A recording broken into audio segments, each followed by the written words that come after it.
चरक संहिता सूत्रस्थान वात कलाकली अध्याय 12वां श्लोक नंबर 10। मरीच का प्रश्न और वायुर्विद का उत्तर। वायुर्विद उवाच भीषक पवनम अतिबलम अतिपरुष अतिशीघ्र कारणम अत्यायिकम चेन्नानु निशम्यत सहसा प्रकुपितम अतिप्रयत कथम अग्रे अभिर शितुम अभिधास्यति प्रागैर्वैनम अत्यय भयात वायु यथार्था स्तुतिरपि भवत्य रोग्याय बलवर्ण विवृद्धये वर्चस्वित्वायोपचयाय ज्ञानोपपत्तये परमायु प्रकर्षाय चेत। मरीच का प्रश्न और वायुर्विद का उत्तर। मरीच का प्रश्न क्या था कि आयुर्वेद में इस प्रकार के वायु के गुणों को कहने और जानने से क्या लाभ है, क्योंकि यह गोष्ठी तो आयुर्वेद शास्त्र के उपयोगी विषयों पर विचार करने के लिए हो रही है। इसका उत्तर दिया है, यदि चिकित्सक पहले से ही यह जानकारी नहीं रखेगा कि वायु अति बलशाली, अति कठोर, अति शीघ्रकारी और अत्यधिक शीघ्र मारक होता है, तो वह वायु के सहसा प्रकोपित होने पर सजग और सावधान कैसे रहेगा और वायु का प्रकोप उग्र होकर मारक न बन जाए, इस बात के लिए पहले से ही वात के प्रकोप से रक्षा के लिए अपने रोगी को कड़ाई के साथ निर्देश हिदायत कैसे देगा। वायु की यथार्थ स्तुति करना अर्थात उसके रुक्ष लघु शीत सूक्ष्म चल विशद गुणों का ध्यान कर स्निग्ध गुरु उष्ण आदि गुणयुक्त आहार विहार की व्यवस्था करना आरोग्य लाभ के लिए और शरीर के बल वर्धन के लिए, वर्चस्व तथा शरीर अंगों की वृद्धि के लिए, ज्ञान की प्राप्ति के लिए और दीर्घायु प्राप्त करने के लिए होता है। तो इसी तरह हमने वात के प्राकृत कार्य, विकृत कार्य शरीर के और वायु के लोकायत में लोक संचारी उसके विकृत और प्राकृत कार्य देखे। अभी हम देखने वाले हैं पित्त संबंधी विचार। मरीचिर्वाच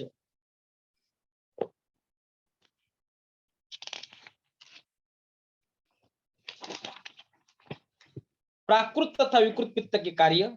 मरीच ने कहा, मरीचिर्वाच अग्निरेव शरीरे पित्तांतर्गत कुपिता कुपित शुभाशुभानि करोति तद्यथा पक्तिम अपक्तिम दर्शनम अदर्शनम मात्रा मात्रत्वम उष्मनः प्रकृति विकृति वर्णो शौर्यम भयम क्रोधम हर्षम मोहम प्रसादम इत्येवं मादिनी चापराणी द्वंद्वानिति। प्राकृत तथा विकृत पित्त के कार्य। मरीच ने कहा शरीर में पित्त के अंतर्गत अग्नि ही रहती है, वही कुपित होकर अशुभ और अकुपित होने पर शुभ परिणाम को उत्पन्न करती है। जैसे अन्न का पचना या न पचना, नेत्रों से दिखना या न दिखना, शरीर की उष्णता का ठीक मात्रा में रहना या कमोवेश होना, शरीर के वर्ण का प्राकृत रहना अथवा विकृत हो जाना, शरीर की शूरता या भय, क्रोध या हर्ष, उदासीनता और प्रसन्नता आदि अन्य भी अनेक प्रकार के द्वंद्व पित्त की ही प्राकृत स्थिति के परिणाम होते हैं। अब यहाँ पित्त संबंधी विचार आचार्य मरीच ने बताए हैं। अग्नि एव शरीरे पित्त अंतर्गत कुपिता कुपिता शुभ अशुभानि करोति। Underline this sentence. तो प्राकृत तथा विकृत पित्त के कार्य यहाँ बताए हैं।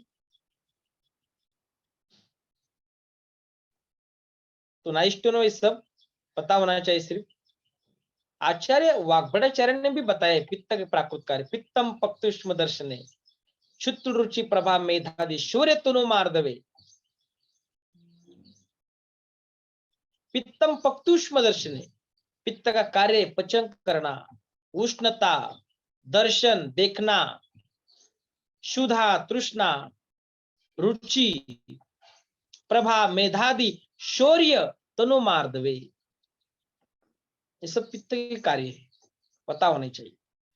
और कप संबंधी विचार आगे आए हैं। तश्रुत्वा मरीचि वचः काप्य उवाच सोम एव शरीरे श्लेष्म अंतर्गतः कुपिता कुपित शुभाशुभानि करोति तद्यथा दार्ढ्यं शैथिल्योपचयं कार्श्यम् उत्साहम् आलस्य मुष्टा किलवता ज्ञानम् अज्ञानं बुद्धिं मोहमेवामदिनि चापराणि द्वंद्वानिति। मरीचि के वचन सुनकर काप्य ने अपना अभिमत इस प्रकार व्यक्त किया, शरीर में कफ के अंतर्गत रहने वाला सोम ही कुपित और अकुपित होकर शुभ या अशुभ कार्यों को संपन्न करता है।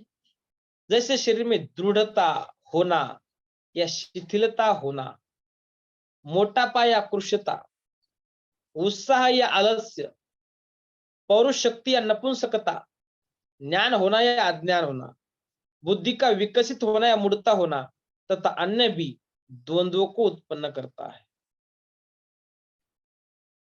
तो यह कफ के कार्य बताए हैं, कफ संबंधी विचार आए हैं। तो नाइस टू नो है, इसमें जो पता होने चाहिए हमें, दार्ढ्य, शैथिल्य, उपचय, कार्श्य, उत्साह, ये कफ के ऊपर ही डिपेंड है।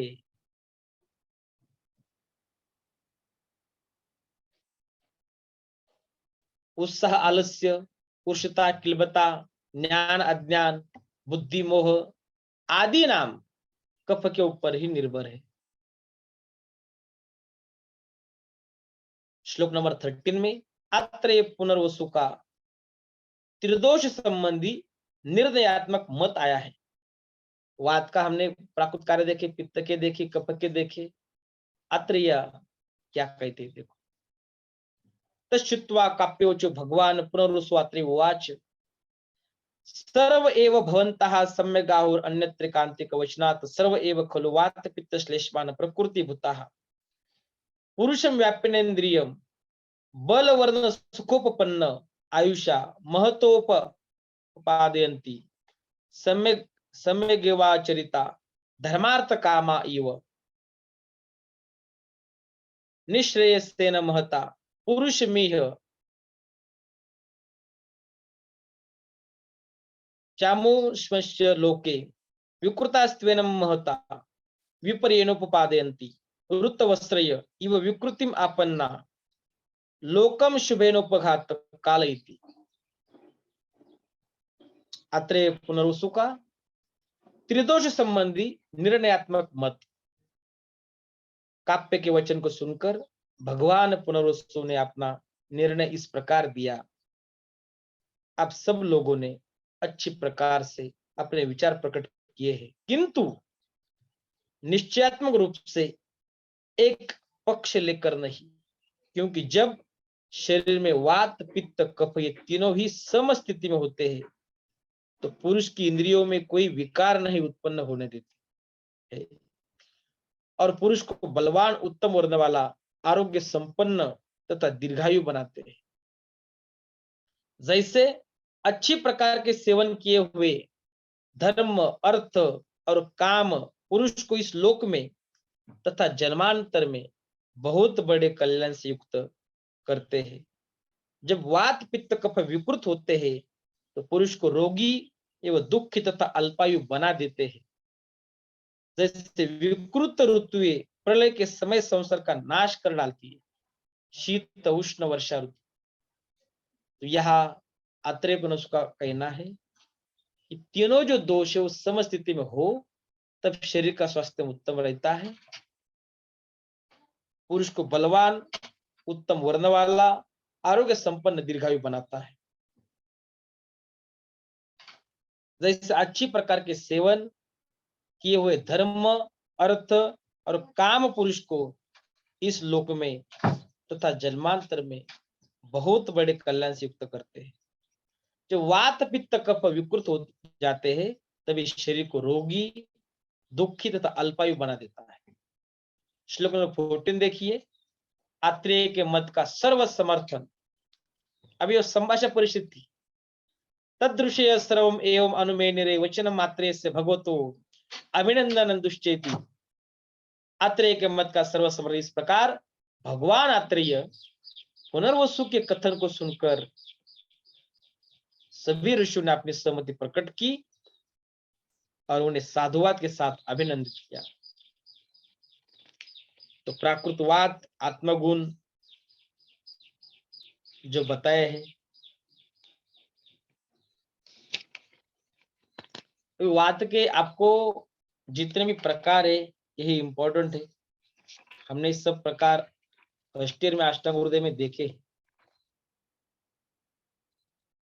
तो उनके गुण क्या है, आत्मरूप क्या है, उनके कर्म कौन से, इंपॉर्टेंट एग्जाम में।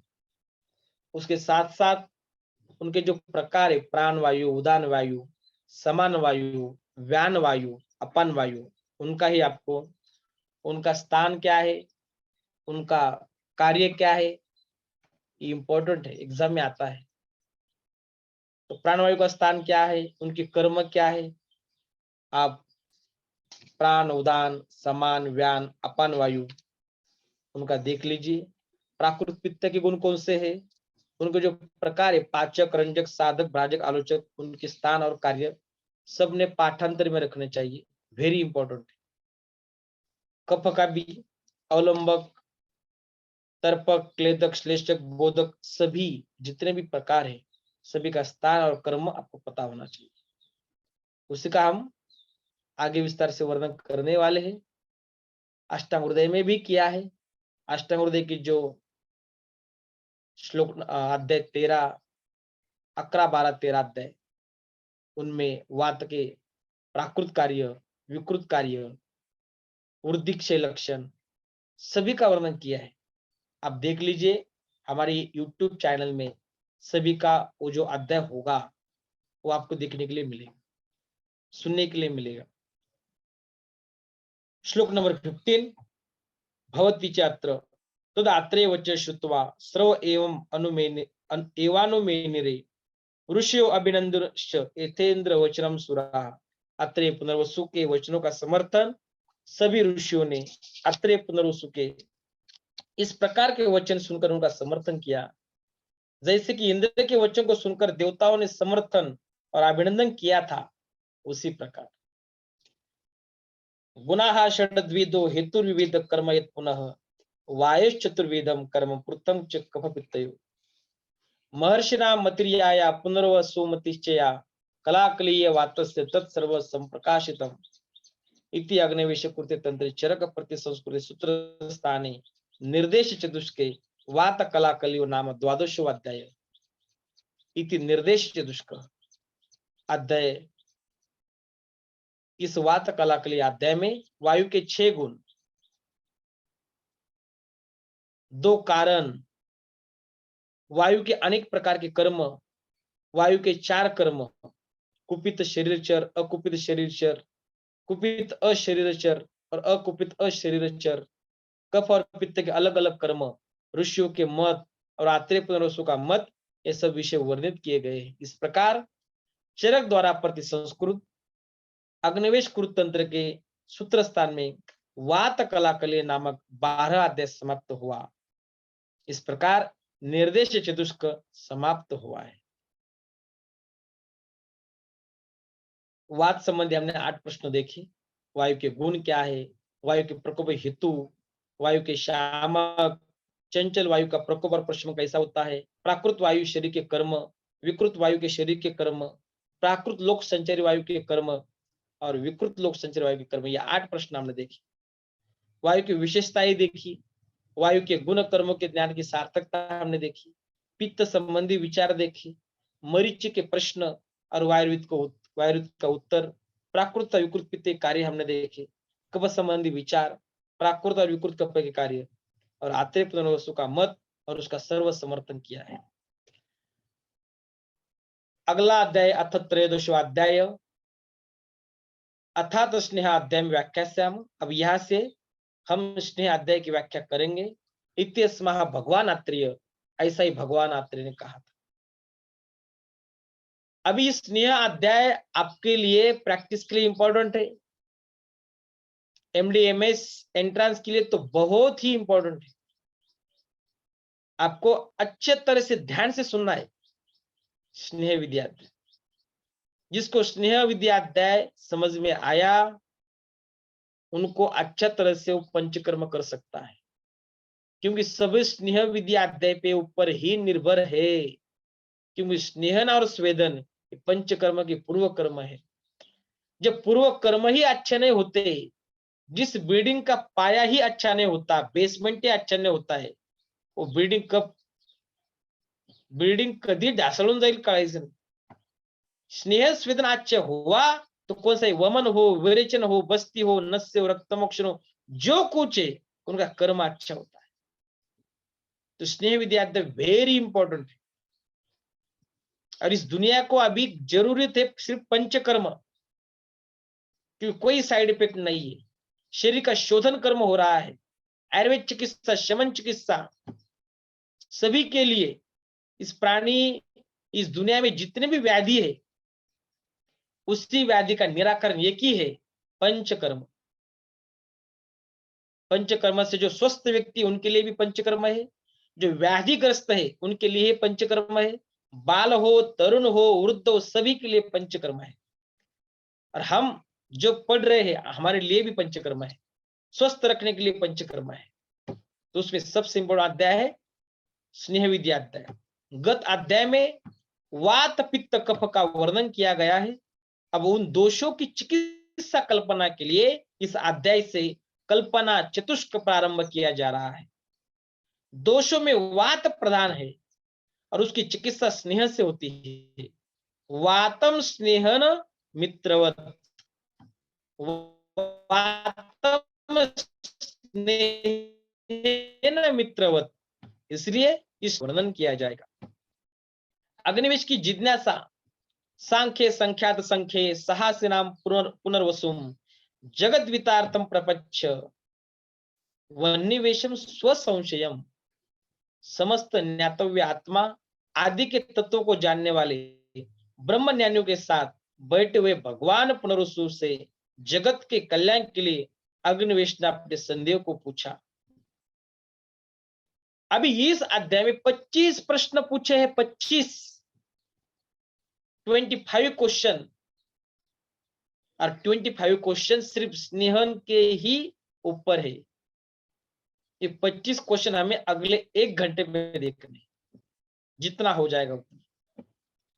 स्नेह कर्म विषय प्रश्नावली देखो, श्लोक नंबर 7, श्लोक नंबर अगला श्लोक, किम योनयः कति स्नेहा केच स्नेह गुणा पृथक कालानुपानिक्य कस्य इति काश्य विचारणा कति मात्राः कथम मानाः काच केपुपदिश्यते कच्च के बोहित स्नेह प्रकर्ष स्नेहने च कह स्नेहा केकेन च स्निग्धा अतिस्निग्धा अतिस्निग्ध लक्षणम किम पानात् प्रथमं पीते जीर्णे किंच हिताहितम के मृदुर कुरु कुष्टाः का व्यापदः सिद्धेश्च काः अट्य संशोधने च स्नेह का उत्तरिष्यते विचारणाः केषु योज्या विधिना केन तत् प्रभो स्नेहस्यामित विज्ञान ज्ञानमिच्छामि वेदितुम।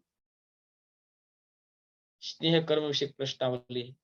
स्नेह कहा किससे उत्पन्न होते हैं, स्नेह कितने हैं, पृथक पृथक स्नेह के गुण क्या है, किस स्नेहपान का कौन काल है, किस स्नेह का क्या अनुपान है, स्नेह की कितनी और कौन कौन सी विचारणाएं है, स्नेह की मात्राएं कितनी है, कितनी मात्रा में स्नेह पीना चाहिए, स्नेह की कितनी मात्रा किन किन रोगों में दी जाती है, कौन कौन स्नेह किस पुरुष के लिए हितकारी होता है, एक बार स्नेह की मात्रा कितने दिन तक प्रकर्ष चलनी चाहिए, किनको स्नेह करना चाहिए, किनको स्नेह नहीं करना चाहिए, सम्यक स्निग्ध के क्या लक्षण है, असम्यक स्नेहन के क्या लक्षण है, अति स्नेहन के क्या लक्षण है, स्नेहन पीने के पूर्व क्या करना चाहिए, स्नेहन पीने के बाद क्या करना चाहिए, स्नेहन के पच जाने पर हित अहित क्या है,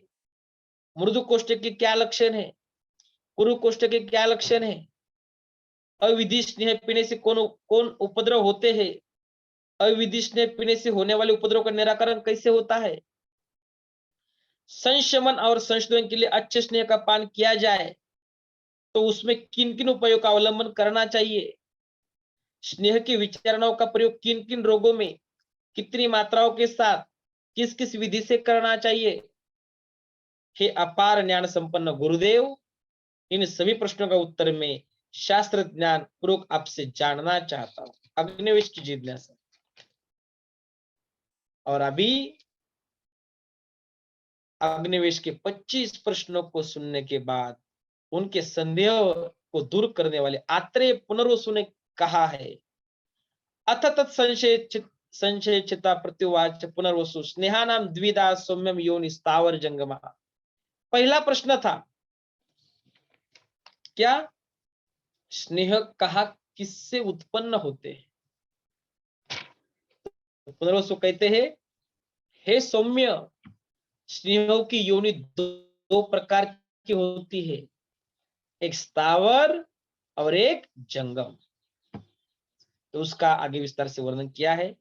हम यहाँ 10 मिनट रुकेंगे और उसके बाद हम स्टार्ट करेंगे। Okay, break 10 minute.